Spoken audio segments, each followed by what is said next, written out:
오늘 이제 두 번째 시간, 이제 꿈을 꾸는 요셉. 자, 이제 요셉이 본격적으로 이제 형들로부터 이제 미움을 더 많이 받고 결국 공경에 빠지게 됩니다. 자, 이제 그 내용을 볼 텐데, 먼저 5절부터 11절 보십시오. 요셉이 꿈을 꾸고 그가 그것을 자기 형들에게 이야기했더니 그들이 그를 더욱 미워하였더라.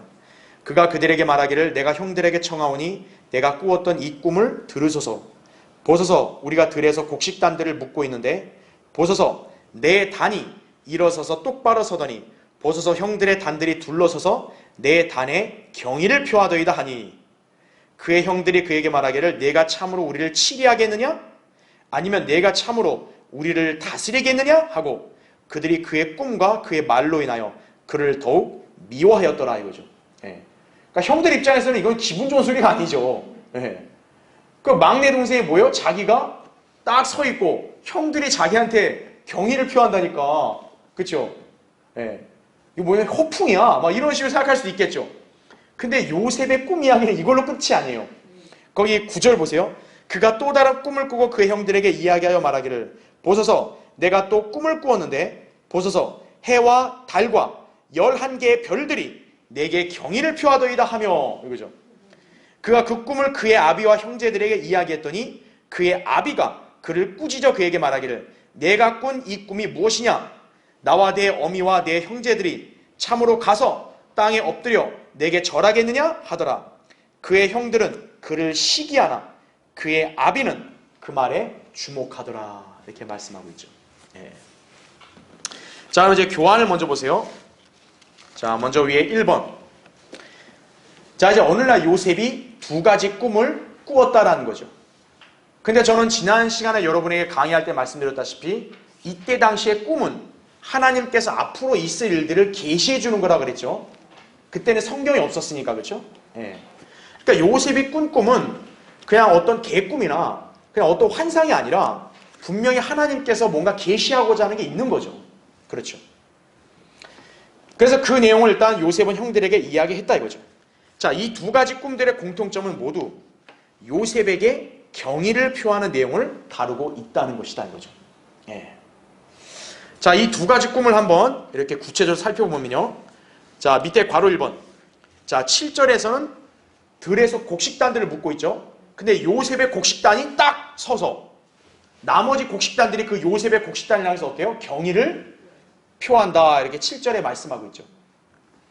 자, 이 꿈은 훗날 요셉이 이집트에서 파라오 다음 가는 치리자가 되었을 때 정확히 성취가 된 거죠. 그렇죠. 그래서 이 꿈은 단순하게 그냥 요셉이 어떤 뭔가의 뭐 환상이나 어떤 그런 무아지경에 빠져서 자기 상상으로 고안하는 게 아니라 하나님께서 바로 앞으로 있을 일들을 미리 계시해 주신 거란 얘기죠. 네. 자, 그래서 거기 창세기 44장 14절에 이렇게 나오죠. 유다와 그의 형제들이 요셉의 집에 도착하니 요셉이 아직 거기에 있습니다. 그들이 요셉 앞에서 땅에 엎드리더라 이렇게 말씀하고 있죠. 그러니까 요셉이 꾼 꿈이 이제 나중에 요셉이 이집트에서 파라오 다음 가는 치리자가 되었을 때 이때 정확히 성취가 되는 거죠. 네. 자, 밑에 괄호 2번 보세요. 자, 이제 또 다른 꿈을 이야기하는데 여기의 특징이 뭐냐면 해와 달과 그 다음 뭐가 등장해요? 11개의 별들이 등장합니다. 근데 바로 이것들이 지금 요셉에게 경의를 표한다 이렇게 나와요. 자, 그런데 이 꿈은요 요셉의 생애에서 문자 그대로 성취되지는 않았습니다. 이것은요 요셉이라는 어떤 인물 그 자체에 온전히 성취된다기보다는 요셉이 누구를 예표한다 그랬어요? 예수 그리스도를 예표한다 그랬죠. 바로 예수 그리스도의 예표라는 측면에도 요셉의 생애에서 성취된다고 보아야 한다라는 얘기죠. 예. 그러니까 다시 말하면 이거 뭡니까? 요셉에게 이런 꿈이 계시됐고 또 요셉이 어떻게 보면 그 해와 달과 11개 별들의 경의를 받지만 사실 궁극적으로 그건 언제 누구에게 성취될 거예요? 예수 그리스도께 성취될 거란 얘기죠. 예. 그렇게 이해해야 됩니다. 그러니까 꿈은 두 가지인데 각각 성취되는 그런 시기가 다른 거죠. 그렇죠? 자, 밑에 동그라미 1번 보세요. 야곱은 요셉에게 이 꿈 이야기를 듣자 그를 꾸짖으면서 나와 내 어미와 내 형제들이 참으로 가서 땅에 엎드려 내게 절하겠느냐? 라고 이렇게 말했죠. 자, 말하자면 이 꿈에서 11개의 별들은 누구를 가리킨다 볼 수 있는 거예요? 요셉의 다른 형들인 거죠. 그리고 해는 누구요? 야곱 자신. 달은 누구요? 지금 야곱이 네 어미가 절하겠느냐 이렇게 얘기했잖아요. 그러니까 여기서 달은 요셉의 어머니 라헬을 상징하는 거겠죠. 그렇게 해석한 것이다 이거죠. 그러니까 우리가 성경이 성경을 해석한 걸 그대로 받아들여야지 여기서 우리 인간의 자의적인 해석을 하면 안 된다는 얘기예요. 예. 자, 동그라미 2번 보세요. 그러나 야곱과 라헬은 요셉에게 절을 한 적이 있어 없어요? 없죠. 다른 형들은 절을 했지만 야곱은 아니고 특히 라헬은 이미 어때요? 오래전에 죽었잖아요. 그렇죠? 예.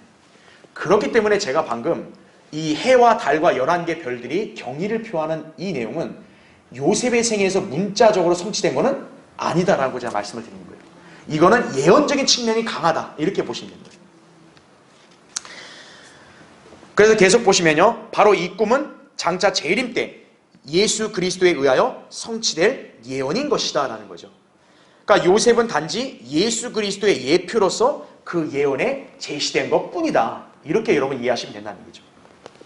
자, 밑에 동그라미 3번 보세요. 천년왕국 때 모든 민족들은 왕이신 주 예수 그리스도께 경의를 표하며 두려움과 떨림으로 엎드려서 섬기게 될 것이다 라는 거죠.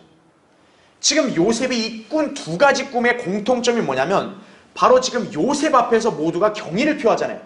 여러분, 경의를 표한다는 얘기는 그 상대를 향한 어떤 경외함 또 두려움 이런 것이 있으니까 그렇게 경의를 표한 거 아니겠어요? 바로 이게 예언적으로는 예수 그리스도께서 앞으로 이제 이스라엘과 또 모든 민족들로부터 이렇게 경외함을 받으실 것이다 라는 얘기죠. 자, 그거는 거기 제가 교환에 기재한 대로 시편 2편 6절 11절 12절에 나오는 거죠. 내가 나의 거룩한 산 시온위에 내 왕을 세웠도다. 자, 하나님이 시온산 바로 예루살렘이죠. 여기에 내 왕을 세웠다. 그게 누굽니까? 바로 예수 그리스도 아들인 거예요. 계속 보세요. 두려움으로 주를 섬기고 떨림으로 즐거워하라. 그러면서 뭐라고 나왔어요? 그 아들에게 입맞추라 이거죠. 왜요? 그 아들이 바로 왕이니까. 그렇지 않으면 그가 노하실 것이요 그가 조금만 격분하셔도 너희가 그 길에서 망하리라 이거죠. 그러니까 두려움과 떨림으로 이렇게 경배를 드려야 될 거 아니겠어요? 그렇죠? 바로 요셉의 꾼 꿈은 궁극적으로 재림 때 예수 그리스도께 성취가 될 것이다 라는 거죠. 자, 동그라미 4번 보세요. 요셉이 모든 야곱의 가족 중에서 가장 높여지고 경의를 받은 것처럼 예수 그리스도께서는 모든 만물 위에 가장 높아지시고 그분의 이름 앞에 모든 무릎을 꿇게 될 것이다 라는 얘기죠. 그래서 거기 교환에 기재된 대로 빌립보서 2장 9절부터 11절에 이렇게 나오죠. 이로 인하여 하나님께서는 그를 지극히 높이시고 모든 이름 위에 있는 한 이름을 그에게 주사 하늘에 있는 것이나 땅 위에 있는 것이나 땅 아래에 있는 것이나 모든 무릎을 예수 이름에 꿇게 하시고 모든 혀가 예수 그리스도를 주라 시인하여 하나님 아버지께 영광을 돌리게 하셨느니라 이렇게 말씀하고 있는 거죠. 자, 밑에 2번을 보세요. 그들이 그의 꿈과 그의 말로 인하여 그를 더욱 미워하였더라 이거죠. 자, 사실 요셉의 꿈은 그의 형들의 심기를 건드리게 할 만한 내용에다가 허풍처럼 느껴질 수 있죠. 그렇죠? 아니, 이게 막내 동생애가 쥐가 갑자기 딱 우뚝 쓰고 우리가 다 자기 앞에서 빌빌거리고 막 이렇게 경의를 표한다고 하니까 형들 입장에서는 이건 굉장히 거슬리는 내용 아니겠어요? 그렇죠? 자, 그로 인해서 그 다음 페이지죠. 그의 형들은 요셉을 더욱 미워하고 시기했다라는 거죠. 그러니까 형들의 입장도 어떻게 보면 인간적인 안목으로 봤을 때는 이해가 되는 거죠. 장유유서라는 게 있는 건데, 그렇죠? 그러니까 어떻게 보면 약간 건방져 보일 수도 있는 거죠. 이런 말을 들었을 때. 그러니까 더 미움이 가고, 그러니까 가뜩이나 별로 안 좋아했는데 더 미워지게 되고, 심지어는 어때요? 그 꿈의 내용이 사실로 되면은 요셉만 존귀하게 되고 자기들은 별 볼 일 없다고 느껴질 거 아니에요. 그러니까 어떤 게 생기는 거예요? 시기가 생기는 거예요. 자, 그래서 형들은 요셉을 더욱더 시기하게 되고 결국 이 시기가 뭘로 이어집니까? 살인으로 이어지는 거예요. 물론 이제 하나님께서 보호하셔서 요셉을 직접 죽이진 않았지만 어쨌든 죽이려고 공모를 하죠. 이제 우리가 이제 살펴보겠지만, 그렇죠? 자, 반면에 야곱은 비록 이 두 번째 꿈에 대해서 요셉을 꾸짖긴 했지만 그의 말을 주목했다고 11절에 또 나옵니다. 예. 그러니까 다른 사람들은 이해를 못하는데 그 요셉의 아버지인 야곱은 자기 아들의 말을 그래도 어떤 거예요? 기분 나빴어도 주목했다 이거죠. 유의했다라는 얘기죠. 예. 마치 이 모습은 무엇을 연상하게 하냐? 예수님 어린 시절 때 마리아를 연상하게 하죠. 예수님이 12살 때 예루살렘에서 잃어버렸잖아요. 다시 찾으러 갔더니 예수님이 성전에서 거기 그 박사들과 여러 가지 얘기도 하고, 그렇죠? 묻기도 하고 그랬잖아요. 그때 이제 마리아가 애야 왜 여기 있었느냐, 나와 네 아버지가 찾았다 그러니까 예수님이 그러셨죠. 왜 나를 찾으셨냐고, 내가 내 아버지의 일을 해야 될 줄 알지 못하냐고, 이렇게 얘기했죠. 예. 그때 마리아가 예수님의 그 말에 이렇게 주목했다고 기록되어 있습니다. 그러니까 지금 요셉의 어떻게 보면 일반 사람의 안목으로 이해할 수 없는 말을 야곱은 주목을 했죠. 어쨌든 예수님의 그 말도 마리아가 주목을 했죠. 요셉의 생애와 예수님의 생애 일치점이 나오는 거죠. 자, 이제 3번을 보세요. 9절 10절에 보면 해와 달과 11개의 별들, 그러면서 나와 내 어미와 내 형제들, 야곱이 직접 해석해 주죠. 이것이 무엇을 상징하는지. 그렇죠? 자, 그런데요, 이것은 요한계시록 12장에 등장하는 한 여인의 정체를 밝혀주는 근거 구절이기도 합니다. 자, 한번 여러분 찾아볼까요? 요한계시록 12장 한번 보세요.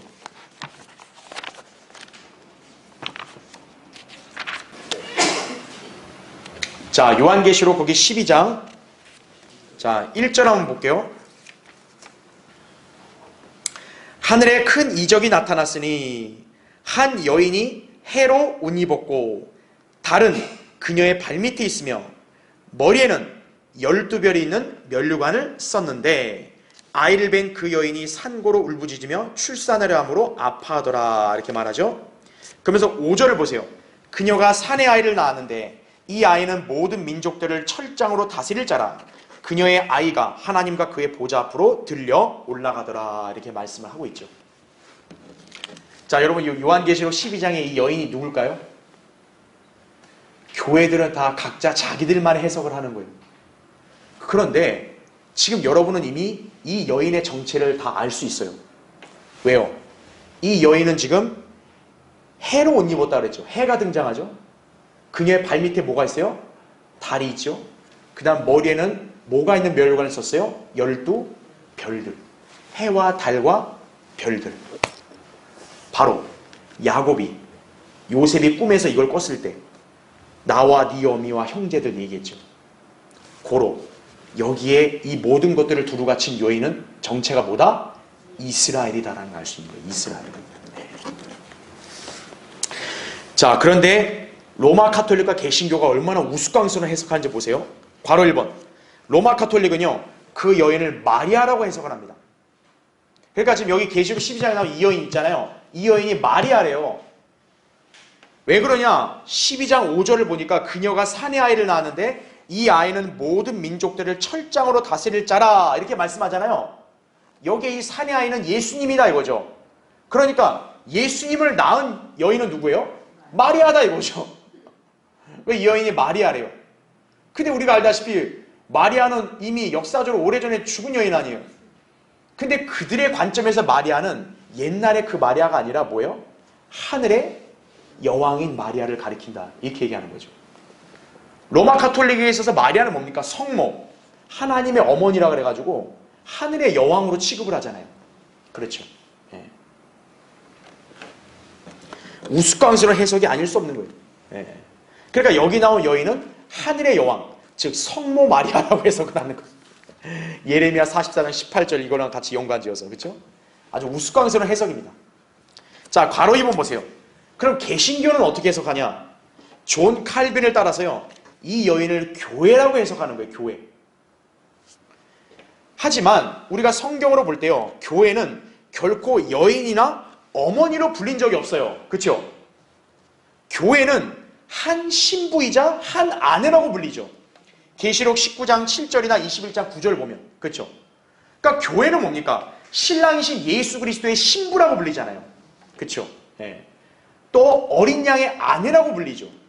예. 여인이라고 불린 적이 있다 없다? 없다란 얘기예요. 그리고 고린도서 11장 2절에 따르면 한 처녀라고 불릴 뿐이다라는 거죠. 왜요? 우리 그리스도의 몸인 교회는 아직 예수님과 결혼을 한 건 아니니까. 약혼만 한 상태니까.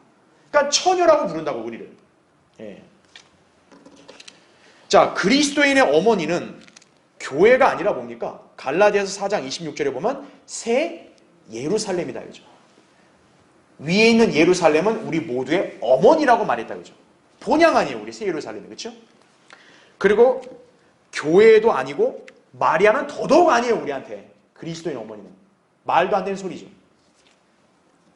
자, 그래서 괄호 3번 보세요. 이 여인은 요셉의 두 번째 꿈과 비교해 보면 자, 누구임을 분명히 알 수 있어요?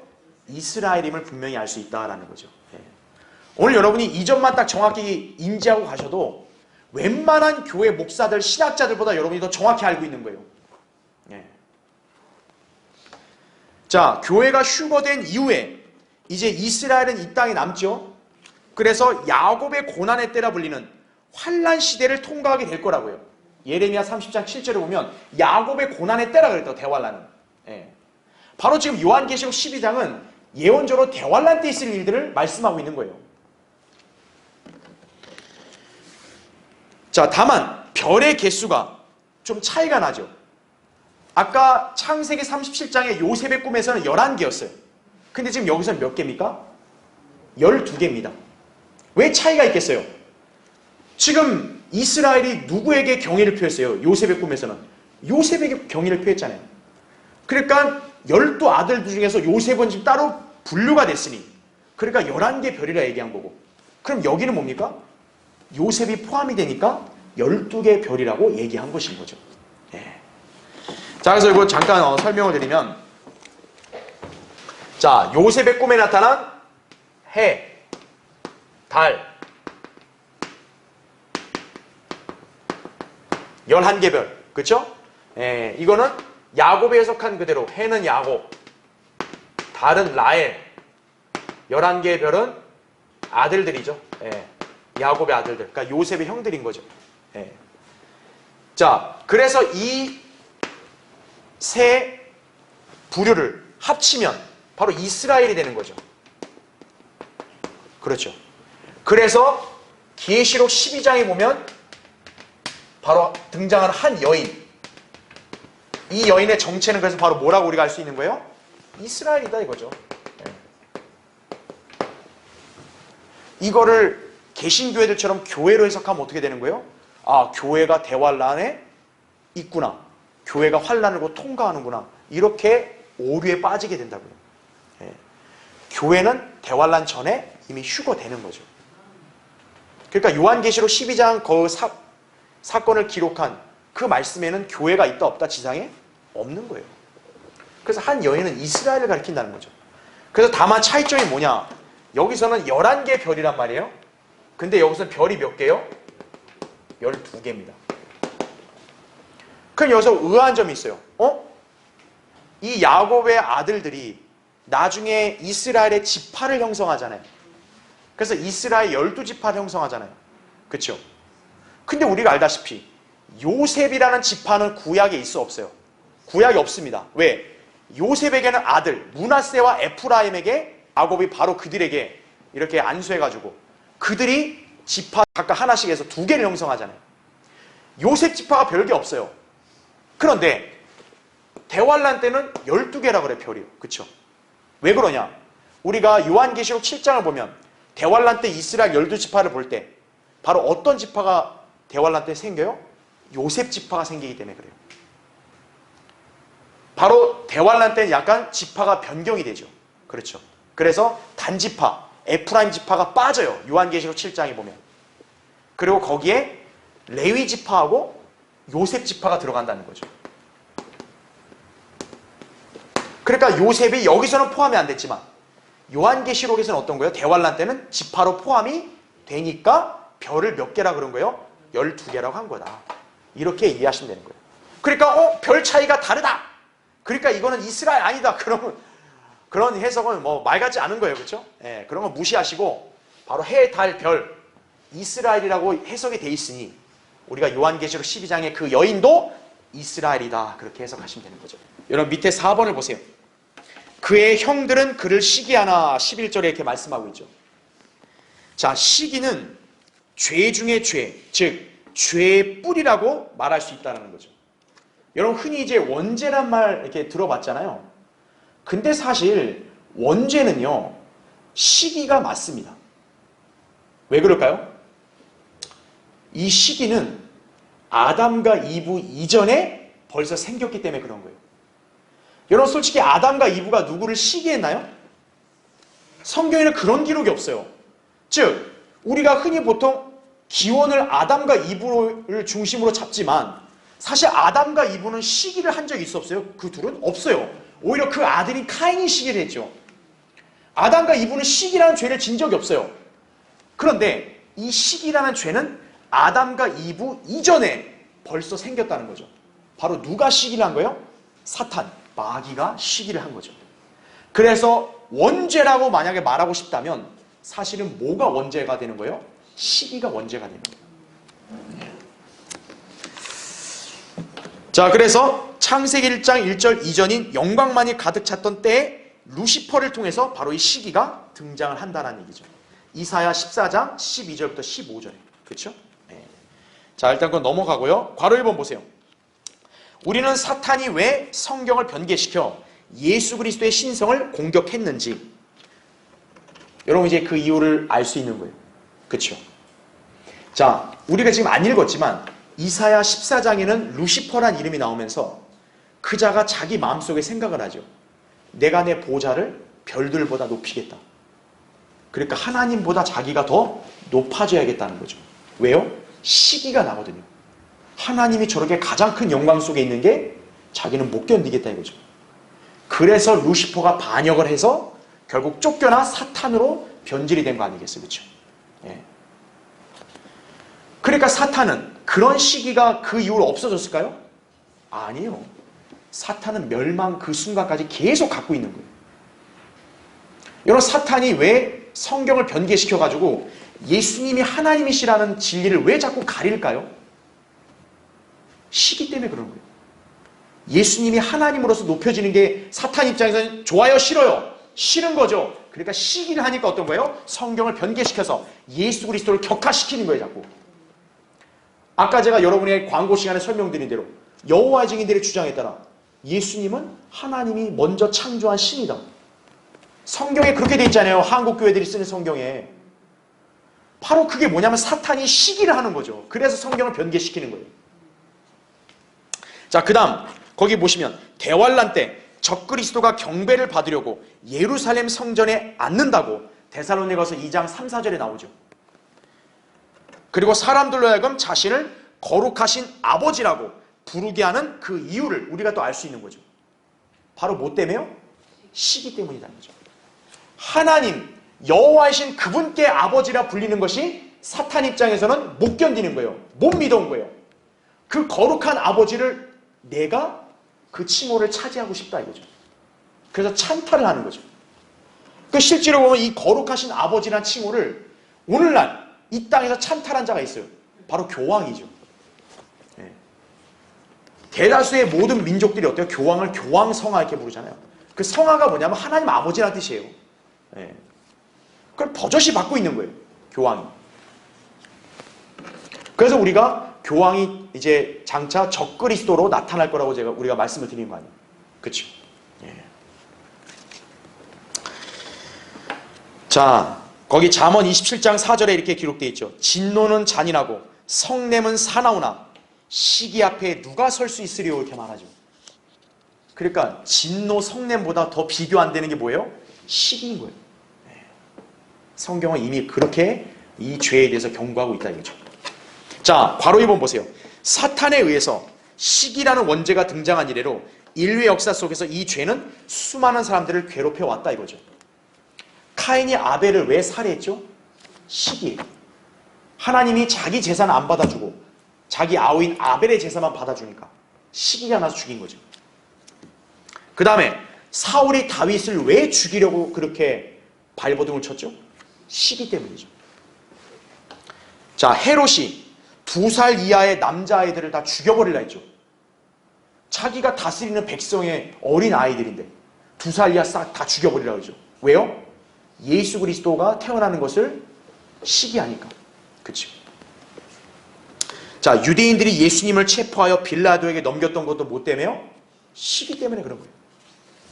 스테판을 돌로 쳐 죽이려 했던 것도 뭐 때문에요? 시기 때문에. 사도 바울을 돌로 치려고 했던 것도 바로 뭐 때문에요? 시기 때문이라는 걸 아셔야 돼요. 그 배후에는 다 뭐가 있는 거예요? 시기. 그러니까 여러분이 아셔야 될 게 뭐예요? 시기는 미움에 의해서 생기는 거예요. 그러면 그 시기를 빨리 제거하지 않으면 어떻게 돼요? 그게 뭐로 바뀐다? 살인으로 바뀔 수 있는 거예요. 그래서 요한일서 3장에는 뭐라고 말씀합니까? 자기 형제를 미워하는 자는 뭐라 그래요? 살인자라고 얘기하는 거예요. 그래서 왜? 성경적으로 미움은 바로 뭐로 이어지는 거예요? 살인으로 이어지는 거예요. 그래서 그걸 기억해야 됩니다. 그러니까 그리스도인은요, 미움이란 감정을 주의해야 되는 거예요. 잘못된 거에 대해서는 화를 내고 지적할 수 있어요. 그러나 미움이란 감정을 너무 이렇게 굳게 붙들고 막 그걸 계속 이렇게 지고 있으려고 하면 안 돼요. 미움을 자꾸 갖게 되면요, 그 사람이 마음으로도 살인을 이렇게 계획하는 거예요. 아, 저 인간 빨리 죽어버렸으면 좋겠다. 그냥 빨리 사라져버렸으면 좋겠다. 그게 마음으로 살인하는 거예요. 그거예요. 그건 주의해야 된다고요. 자, 밑에 괄호 3번 보세요. 그런가 하면 바르게 보존된 킹제임스 성경이 1611년 나온 이래로 등장한 모든 변개된 성서들, 여러분 왜 나왔을까요? 왜 킹제임스 성경을 반대하는 그런 가짜 성서들, 특히 영어 성서들은 200가지 이상이 나왔거든요. 왜 그렇게 나오냐고요. 그렇게 다른 성서들이 킹제임스 성경을 시기하는 거죠. 바로 그 독보적인 위상을 시기하는 거죠. 자, 대한민국 땅에 하나님께서 바르게 보존된 한글 킹제임스 성경을 출간하도록 하셨죠. 그럼 그 성경 하나로 충분할 텐데 왜 가짜 짝퉁 킹제임스 성경이 나오냐 이거예요. 흠정역, 표준역부터 해가지고 뭐 온갖 이상한 인간들이 번역한 킹제임스 성서가 왜 나오냐고요. 바로 한 가지예요. 뭐 때문에요? 시기. 한글 킹제임스 성경을 시기하는 거예요. 대한민국 사람들에게 최종 권위가 되는 말씀이 저 성경이 되는 거 못 견디겠다 이거죠. 흠정역, 표준역 번역했다는 그런 사람들, 왜 자기들이 성경을 번역하라는 거예요? 하나님이 이소호 목사님을 쓰셔서 성경 번역한 거 못 믿었다 이거죠. 못 견디겠다 이거죠. 그 영광을 내가 차지하고 싶다 이거죠. 그러니까 자기가 성경을 번역해낸 거예요. 그러니까 여러분이 아셔야 될 게 뭐예요? 바로 이렇게 가짜 성서들이 나오는 이유는 그 배우의 무슨 동기 때문에? 시기심 때문이다라는 거 아셔야 돼요. 그래서 시기는 원죄라고 우리가 표현할 수 있다. 이렇게 이해하시면 되는 거죠. 자, 다시 여러분 창세기 37장 이제 12절부터 36절을 살펴볼 텐데, 이제 요셉이 이집트로 팔려가는 내용입니다. 자, 그럼 먼저 여기 12절부터 22절 보세요. 그의 형들이 세켐으로 아비의 양떼를 치러 갔는데 이스라엘이 요셉에게 말하기를 내 형들이 세켐에서 양떼를 치지 않느냐? 오라, 내가 너를 그들에게 보내리라 하니 그가 아비에게 말하기를 내가 여기 있나이다 하더라 이거죠. 여러분 또 이 구절을 벌써 읽을 때 느낌이 오셔야 돼요. 자, 계속 볼게요. 일단 아비가 그에게 말하기를 내가 내게 부탁하노니 가서 내 형들이 잘 있고 양떼도 잘 있는지 보고 내게 소식을 가져오너라 하며 그를 헤브론 골짜기에서 보내니 그가 세켐으로 가더라. 자, 15절 어떤 사람이 그를 만났는데 보라 그가 들에서 방황하고 있는지라. 그 사람이 그에게 물어 말하기를 내가 무엇을 찾느냐 하니 그가 말하기를 내가 나의 형들을 찾고 있나이다. 내가 당신에게 청하오니 그들이 어디서 양떼를 치는지 내게 말해 주소서 하더라. 그 사람이 말하기를 그들이 여기서 떠났느니라. 내가 그들의 말을 들으니 그들이 도단으로 가자 하더라 하니 요셉이 그의 형들의 뒤를 따라가서 도단에서 그들을 찾았더라. 요셉이 그들에게 가까이 오기 전에 그들은 요셉을 멀리서 보고 그를 죽이기로 공모하며 서로 말하기를 보라 이 꿈꾸는 자가 온도다 이거죠. 그러므로 이제 오라 우리가 그를 죽여서 그를 구덩이에다 던져놓고 우리가 말하기를 어떤 악한 짐승이 그를 잡아먹었다 하자. 그리고 그의 꿈들이 어떻게 되는지를 우리가 볼 것이라 하는지라. 르우벤이 그 말을 듣고 그가 그들의 손에서 그를 구해내려고 말하기를 우리가 그를 죽이지는 말자 하며, 르우벤이 그들에게 말하기를 피를 흘리지 말자, 그를 광야에 있는 이 구덩이에 던져놓고 그에게 손을 대지 말자 하더라. 이는 그가 요셉을 그들의 손에서 구해내어 그의 아비에게 돌려보내려 함이었더라. 이렇게 말씀하고 있는 거죠. 자, 이제 교환을 보세요. 밑에 1번, 요셉은 성경 어디에서나 발견되는 예수 그리스도의 모습을 전체적으로 묘사할 수 있는 가장 위대한 예표적인 인물이다라는 거죠. 이 세상 그 어떤 작가도요, 그리스도께서 태어나시기 1600년도 더 전에 그분에 대한 구체적인 사실 50가지 이상을 미리 알지 못하는 한 우리가 읽고 있는 창세기를 이처럼 기록할 수 없다라는 얘기죠. 자, 앞으로도 우리가 계속 살펴보겠지만 우리가 지난주에 살펴본 것만 봐도 예수님의 생에서 일어난 모습과 너무 일치되는 게 많았잖아요. 그게 한두 가지면 말을 안 하겠는데 150가지가 된다니까요. 그런데 여러분, 요셉과 예수님은 세대가 거의 1600년 차이가 나요. 그죠? 아니, 어떻게 1600년 뒤에 나타나서 이렇게 행동할 인물을 알고 미리 그렇게 성경에 일치되도록 기록했냐 이거예요. 여러분, 이게 인간의 이성으로 가능하세요? 우리보다 1600년 이전이면 어떤 시대 사람이에요 대체? 얘네 고구려 때 사람인데 여러분, 고구려 때 사람하고 무슨 교감이 있어요? 없잖아요. 근데 고구려 때 사람이 오늘날 여러분의 그런 모습과 습관을 다 마치 본 것처럼 기록했다고 생각해봐요. 여러분, 그게 이성적으로 이해가 돼요? 안 되죠. 근데 성경은 그렇게 기록되어 있죠. 그래서 우리가 알아야 될 게 뭡니까? 아하, 성경은 모세라는 인간이 쓴 게 아니라 성령님이 바로 이 성경을 쓰셨구나. 이렇게 여러분이 기억하셔야 한다는 얘기죠. 예. 그게 영감으로 기록했다는 거예요. 예. 자, 2번을 보세요. 지금 이 본문에서 예수 그리스도의 모습을 예표하는 장면을 계속 발견할 수 있습니다. 자, 우리는 이제 앞으로 계속 창세기를 공부해 가면서 요셉의 생에서 일어났던 여러 가지 그런 사건들이나 묘사들을 통해 예수 그리스도와 일치하는 것들을 이제 제가 설명드릴 거예요. 자, 일단 여러분 괄호 1번 보세요. 자, 이거는 13절에 나온 말씀이에요. 이스라엘이 요셉에게 말하기를 내 형들이 세켐에서 양떼를 치지 않느냐? 오라, 내가 너를 그들에게 보내리라 하니 그가 아비에게 말하기를 내가 여기 있나이다 하더라 이거죠. 자, 이것은 마치 초림 당시에 예수 그리스도께서 자기 백성인 이스라엘 민족에게 보냄을 받으신 것과 같다라는 얘기죠. 예. 아버지 하나님도 어떤 거예요? 내 아들을 보내겠다. 내 백성에게. 그래서 예수 그리스도는 아버지께로부터 자신은 보내심을 받았다고 늘 공생의 기간 동안 누누이 말씀하셨잖아요. 그렇죠? 네. 요한복음 17장 18절을 여러분이 참조하시면 됩니다. 그러니까 예수 그리스도는 누구에게 보냄을 받아요? 이스라엘 민족에게 보냄을 받는 거예요. 지금 여기 야곱도 요셉을 누구에게 보내요? 자기 아들들에게 보내지 딴 사람에게 보내는 게 아니잖아요. 바로 아버지 하나님도 예수 그리스도를 누구에게 먼저 보내시는 거예요? 그분의 백성인 이스라엘에게 먼저 보내시는 거죠. 예. 그래서 예수님도 나는 이스라엘 민족의 잃어버린 양에게로 보냄을 받았다. 이렇게 말씀하신 이유가 바로 여기 있는 거예요. 자, 괄호 2번이 바로 그겁니다. 16절에 이렇게 기록되어 있죠. 내가 나의 형들을 찾고 있나이다. 내가 당신에게 청하오니 그들이 어디서 양떼를 치는지 내게 말해주소서 하더라 이거죠. 지금 요셉이 그의 형제들을 찾고 있죠.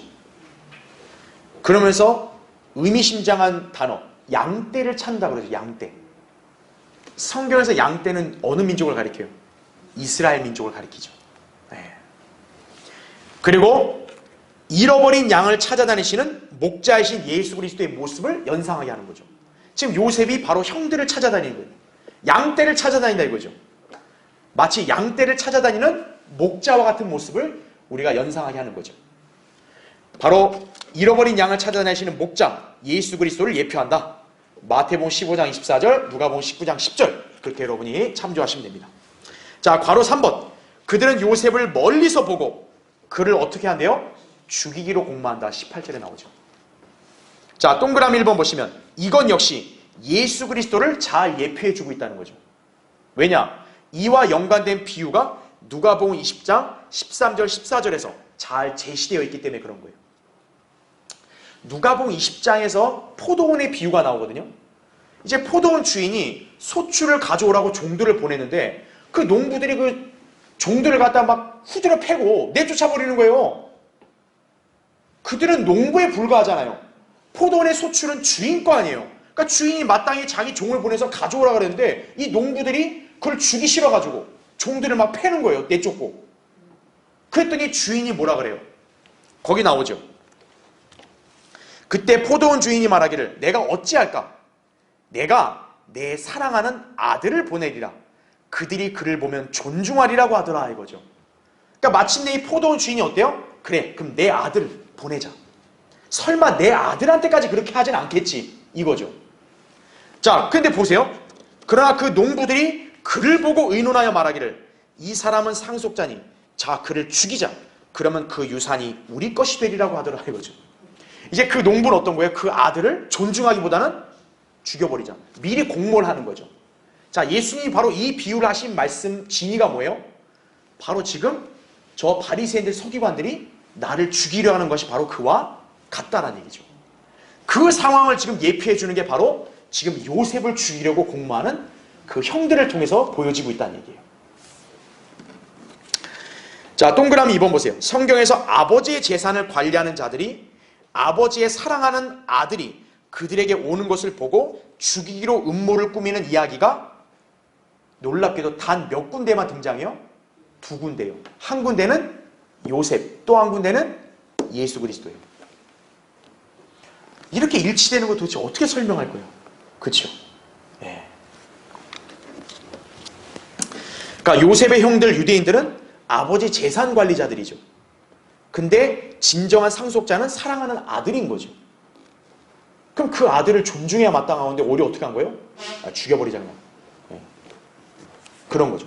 바로 지금 요셉의 형들도 저 아들이 자기 아버지의 사랑을 독차지하니까 죽여버리자는 거예요. 이렇게 공모하는 거예요. 그렇죠? 자, 그 다음에 이제 괄호 4번 보세요. 20절에 이렇게 나옵니다. 우리가 그를 죽여서 그를 구덩이에다 던져놓고 우리가 말하기를 어떤 악한 짐승이 그를 잡아먹었다 하자. 그리고 그의 꿈들이 어떻게 되는지를 우리가 볼 것이라 이거죠. 자, 요셉의 죽음에 대해서 지금 형들이 뭐 하는 거예요? 거짓말을 지금 딱 만들어내고 있죠. 그러니까 요셉이 없으면 물어볼 거 아니에요. 네 동생 어디 있냐? 이렇게 악한 짐승이 잡아먹었다.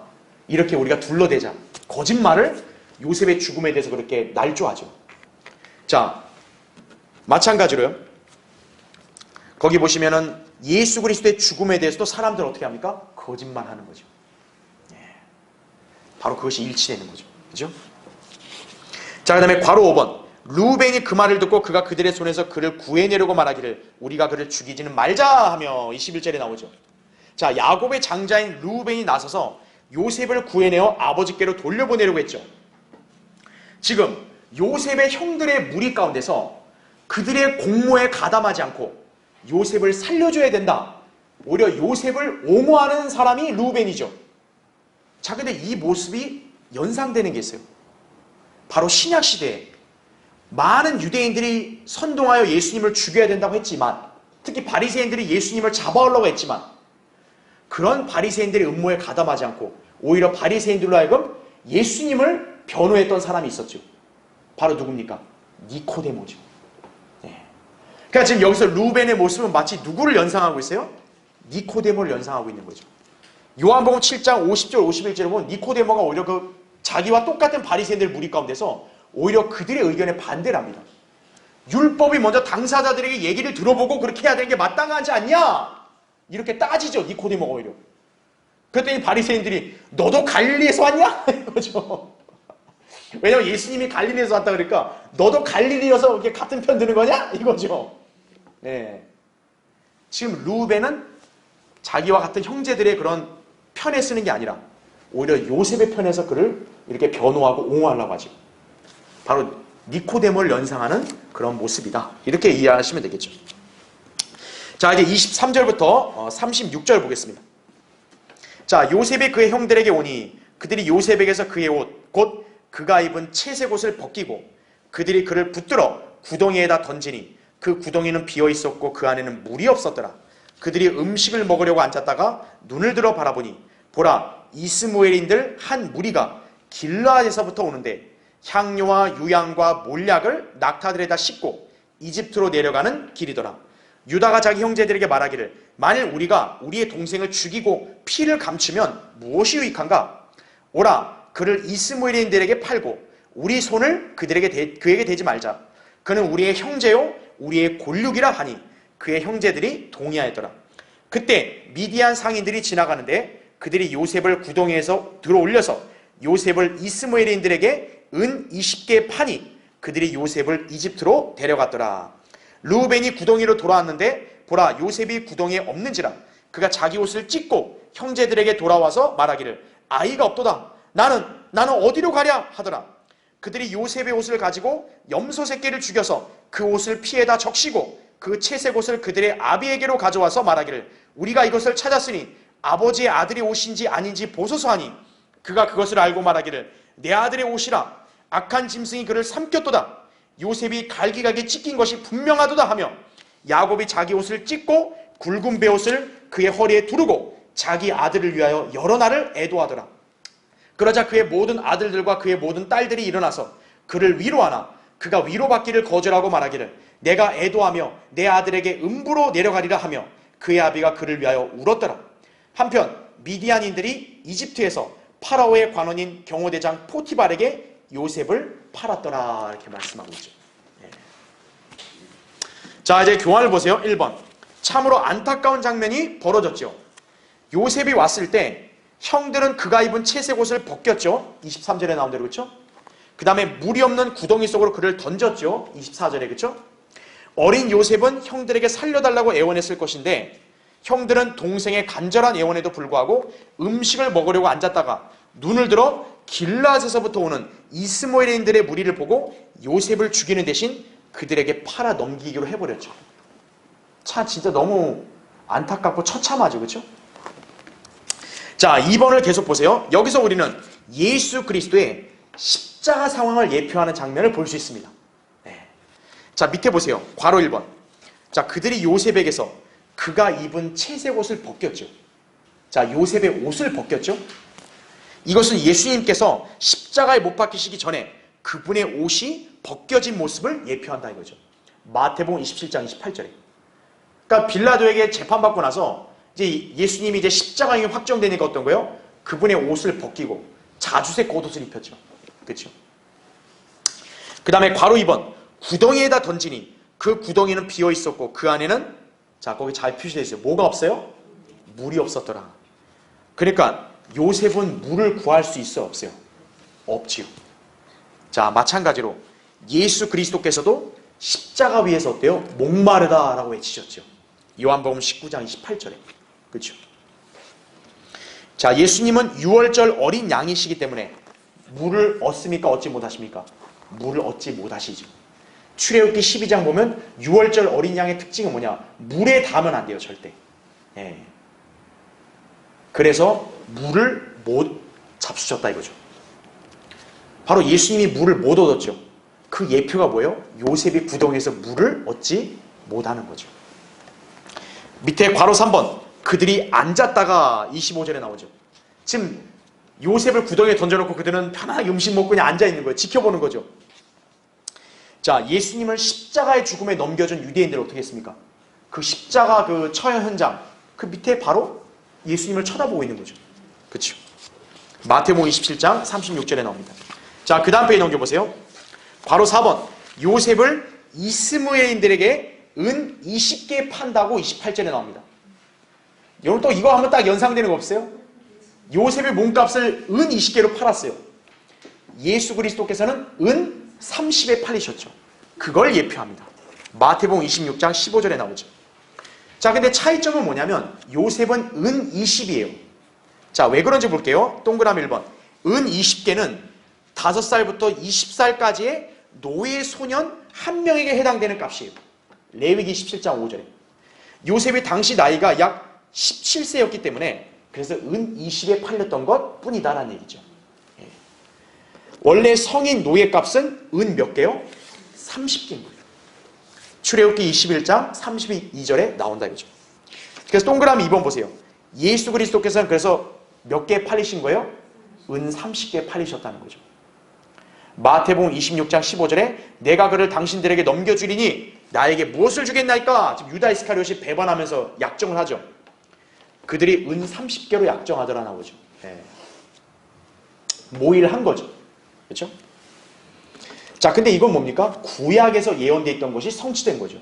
스가랴 11장 12절에도 보면 주님의 몸값을 은 30에 정했다고 나옵니다. 그게 마태복음에서 그대로 성취됐다고 성령님이 기록해 주시는 거죠. 자, 말하자면 당시 예수님의 몸값은 뭐로 정해진 거예요? 노예 한 명.